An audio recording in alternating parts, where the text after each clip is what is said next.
Assalamualaikum warahmatullahi Sobat KPI. Gimana nih kabarnya besti-besti? Semoga sehat afiat ya.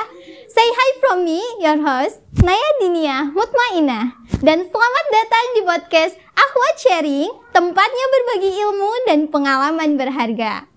Oke, Sobat KPI ini pasti semuanya punya medsos dong? Iya kan? Iyalah ya, karena kalau gak punya, kalian gak akan dengerin podcastnya Akhwat Sharing. Nah, berhubung semuanya punya medsos, dan Sobat dengar mostly Akhwat, so, episode kali ini kita akan berbicara tentang muslimah dan media sosial. Peluangkah atau ancaman?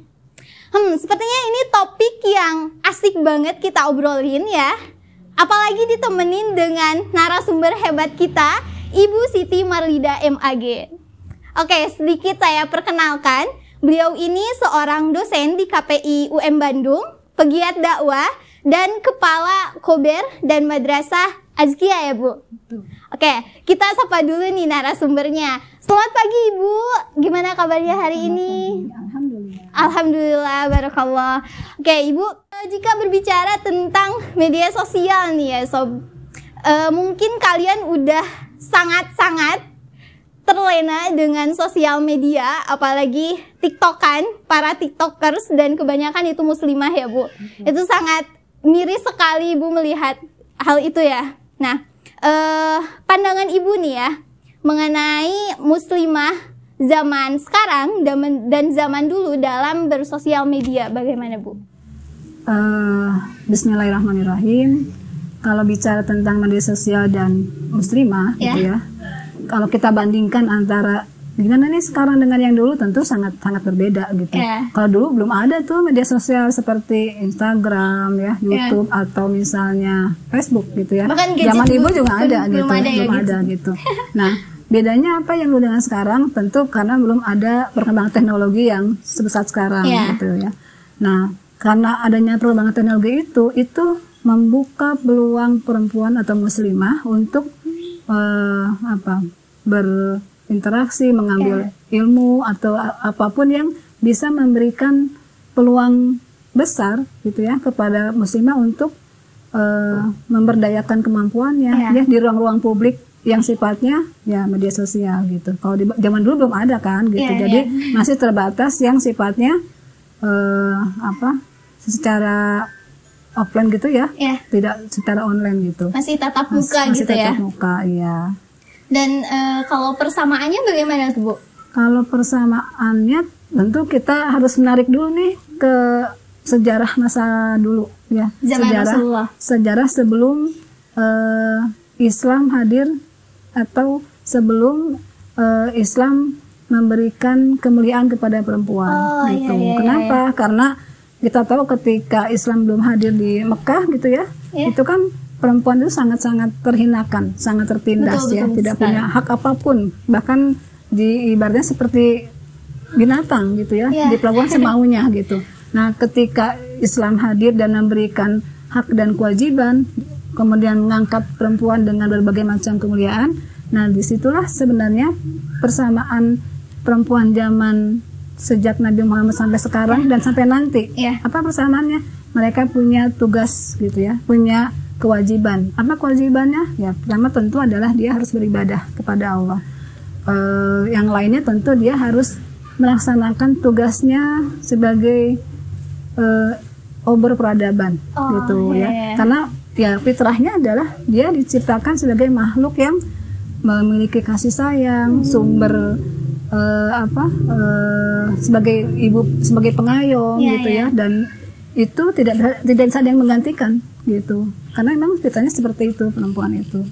Oke, itulah sob perbedaan dan persamaan muslimah saat ini dengan zaman dulu. Jadi persamaannya itu sama-sama memiliki tugas sebagai madrasatul ula ya Bu, sebagai pendidik, sebagai pengayom, dan yang pegang peradaban ke depannya. Seperti itu ya. Dan untuk perbedaannya sob, kalau zaman Rasulullah itu belum ada teknologi, sedangkan saat ini perkembangan teknologi itu semakin pesat, dan bahkan kita sangat-sangat terlena dengan gadget gitu ya, dengan lebih-lebih lagi media sosial, dan kebanyakannya itu muslimah itu statusnya itu sebagai tiktokers. Sangat miris sekali ya Bu.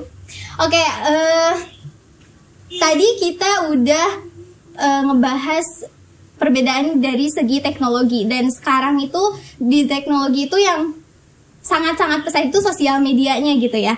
Nah, dari sosial media itu perempuan merasa gitu ya bisa berkarya, tapi mungkin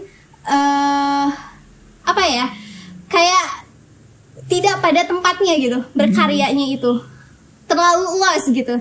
Nah, menurut Ibu nih di mana atau gimana nih seharusnya seorang muslimah itu dalam berkarya? Ya, seperti yang Ibu sampaikan tadi ya, bahwa sesuai dengan ajaran Islam ya, bahwa perempuan itu atau muslimah itu memang tempat terbaiknya itu adalah di rumah gitu, karena dia harus menjadi seorang pendidik yang membesarkan anak-anaknya gitu ya, tapi tidak menutup gitu ya, tidak menutup peran ketika perempuan bisa berkarya di luar, tapi porsi utamanya tentu harus di rumah gitu. Jadi ketika pun seorang perempuan muslimah ingin keluar gitu ya,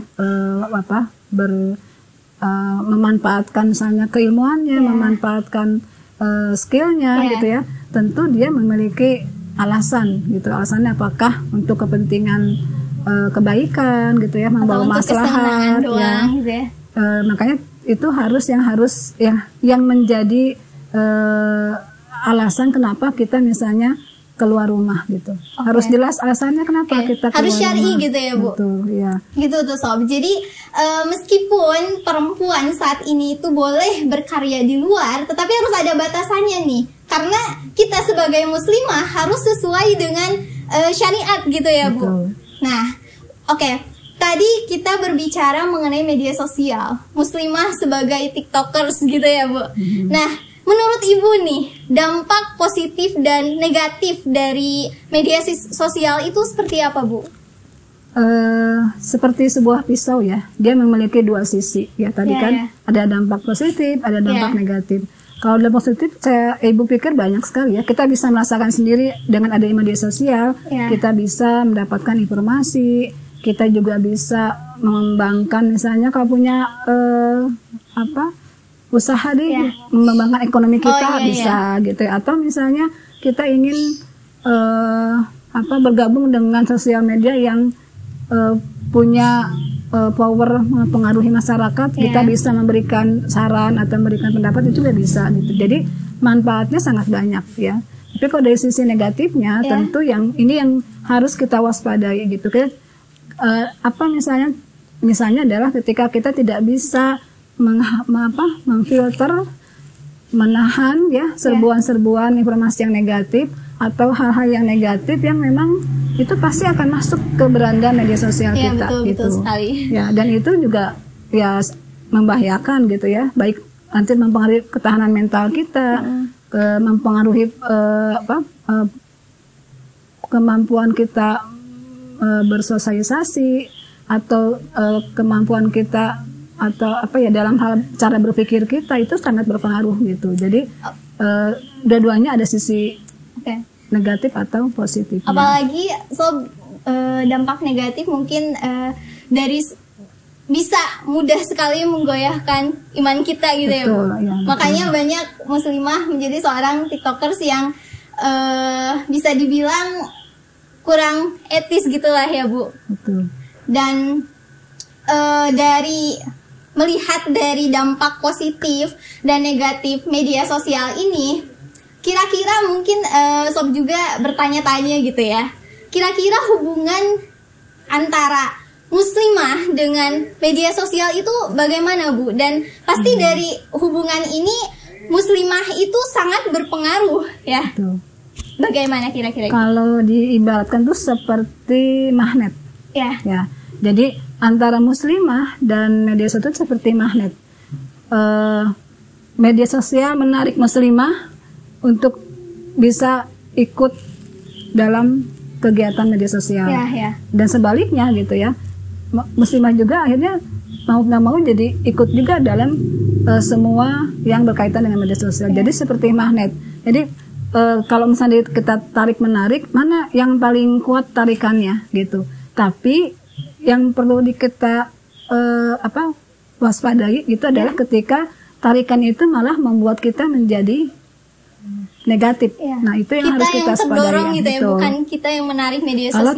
Kalau tarikannya itu udah untuk yang sifatnya negatif gitu ya. Seperti itu. Oke. Itulah sob. Jadi harus punya filter ya gitu Bu. Harus punya self control seperti itu ya Bu dalam atau self regulator dalam menggunakan media sosial ini. Oke Ibu, sesuai dengan tema kita hari ini ya. Media sosial itu peluang atau ancaman. Nah, kenapa media sosial ini bisa menjadi peluang, bisa juga menjadi ancaman? Bagaimana menurut pandang Ibu? Kalau kita kaitkan tadi dengan sisi positif dan negatif, kalau kita mengambil sisi positifnya itu jadi peluang. Apalagi kalau misalnya kita sebagai mahasiswa KPI yang memiliki misi dakwah, itu sangat peluang besar untuk bisa menyebarkan ajaran Islam, menjadikan Islam sebagai rahmatan di alam.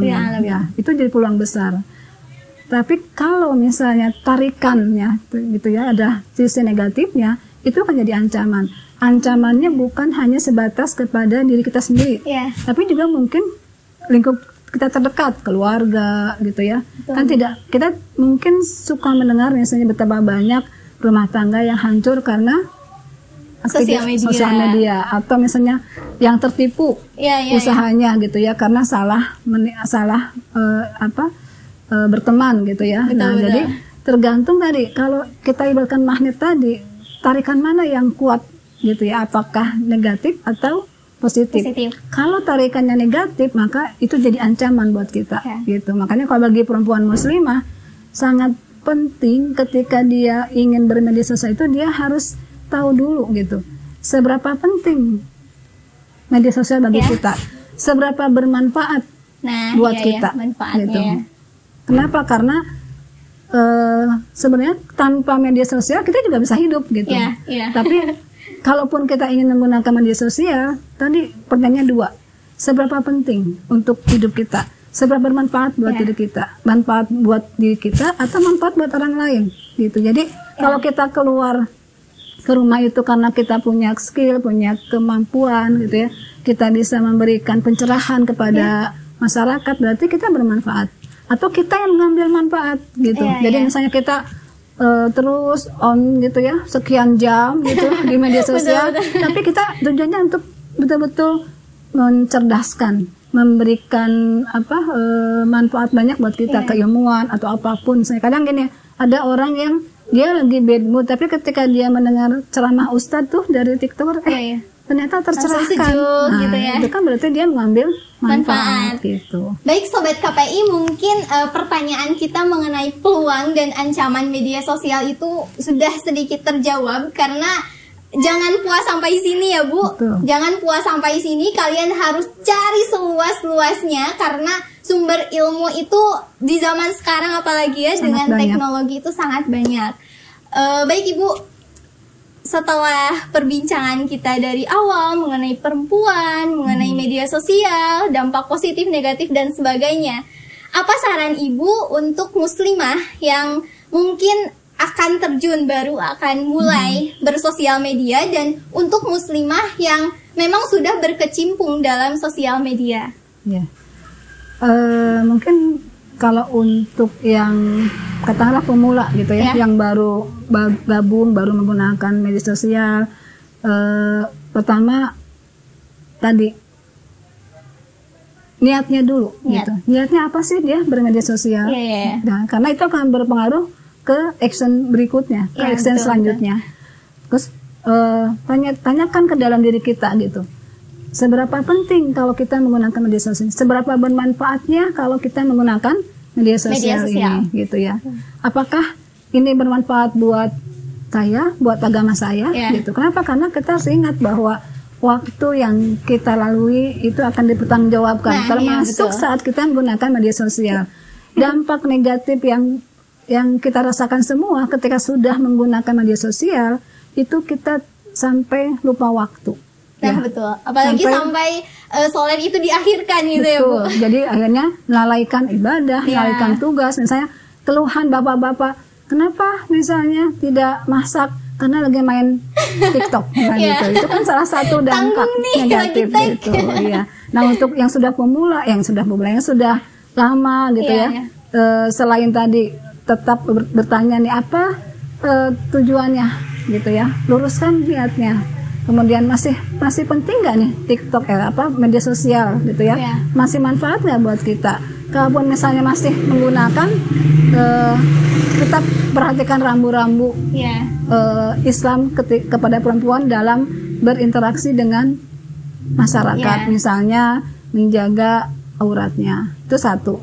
Yang kedua menjaga akhlaknya gitu ya, jangan sampai ketika dia keluar rumah dia jadi fitnah nih. Misalnya tiba-tiba ada laki-laki yang suka ke dia, jadi akhirnya padahal dia sudah berumah tangga, itu kan berbahaya gitu ya. Terjadi pengkhianatan. Nah, perselingkuhan katakanlah seperti itu gitu ya. Jadi itu ya, perhatikan buat yang sudah lama, perhatikan rambu-rambu dari Islam ya. Perhatikan tadi durasi penggunaannya, jangan sampai kita bisa ini megang HP 1 jam lebih, ngaji 10 menit itu berat gitu. Bisa nggak dibalik seperti itu gitu ya. Itu mungkin sedikit ya kalau dari Ibu saran untuk yang menggunakan media sosial bagi pemula maupun yang sudah lama gitu. Oke, alhamdulillah. Masya Allah, teriring doa jazakillah khairan kasiron kepada Ibu Siti Marlida MAG atas ilmunya dan ujangannya untuk kita semua para muslimah. Semoga dengan obrolan kita hari ini untuk yang belum tahu menjadi tahu, dan untuk yang sudah tahu bisa meningkatkan lagi kualitas ibadahnya, kualitas imannya. Jangan sampai yang tadi ya Bu, gara-gara asik nih TikTokan nggak masak terus sholat diakhirkan, itu no big, astagfirullahalazim. Banyak-banyak istighfar ya Bu. Wah, subhanallah ya Bu, ternyata berat sekali pertanggungjawaban seorang muslimah dalam bersosial media. Gimana nih Sob? Yuk gunakan media sosial dengan bijak. Jangan lupa like-nya, share kebermanfaatannya, dan aktifkan notifikasi untuk update terus podcast kita. Sampai jumpa di next episode. Wassalamualaikum warahmatullahi wabarakatuh. Salam KPI. Bye.